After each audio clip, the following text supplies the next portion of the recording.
Hey, we're winding down the films that we saw at the Midwest Weird Fest and A Night of Horror International Film Festival at the beginning of March.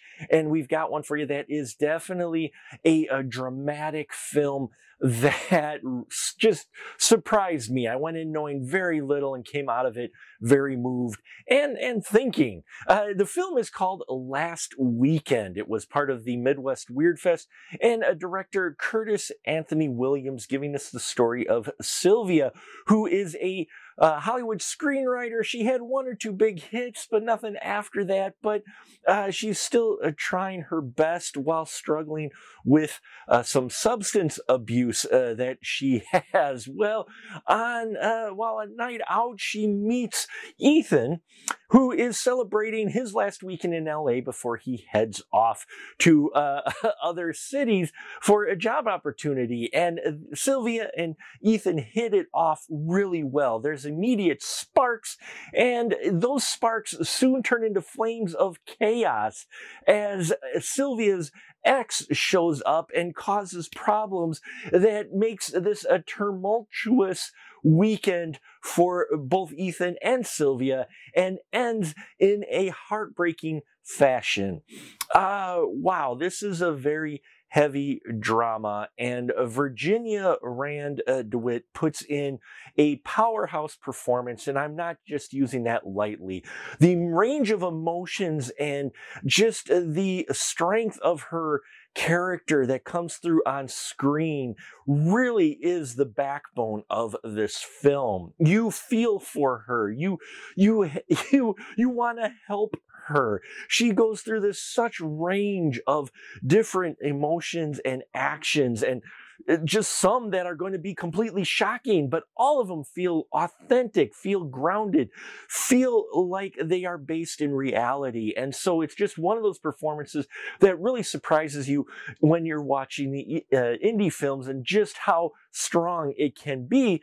And also Ethan, played by Charlie Barnett. He puts in a solid performance. This guy who doesn't know what he's getting into when he connects with Sylvia, and when he is in this relationship, this whirlwind relationship, and his last weekend in LA, he helps but doesn't. He's trying to be helped, but in helping, he's actually hindering some things that Sylvia, that really needs. And there's just this complexity between these two characters. And then enter in Sylvia's ex, who just adds a whole nother layer to this dramatic film that really has you thinking.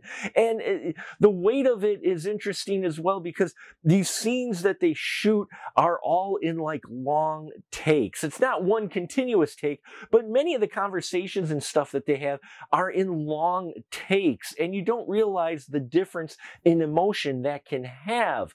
There's a lot of statements about toxic masculinity, about, substance abuse, about online bullying. I mean, it ranges from a number of very hot topics that are still being discussed today, and presented in a fashion that really is going to make you think, make you emotional, and move you in many ways. It didn't end like I expected it to, and I was happy about that.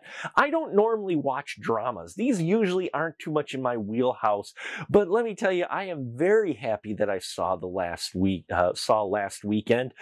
It was one of those to where it shows what an indie film can do. They shot this in 5 days. Check my interview out with the director. In a short amount of time, with a small budget, they created a very impactful, emotionally powerful film that is making some statements and have you think, which is, all you can really ask for from a movie like this. So thank you so much for watching. Love to hear your thoughts. If you happen to catch Last Weekend at a fest or whatnot, I'm sure it'll be out into the masses soon. I thank you for your support. Please subscribe to our channel if you haven't already. We're getting so much closer every day, just a little bit closer every day to hitting 3,000 subscribers or more before the end of 2024. Can only do that with your help. So thank you very much, and until next time, remember, keep that ticket stub.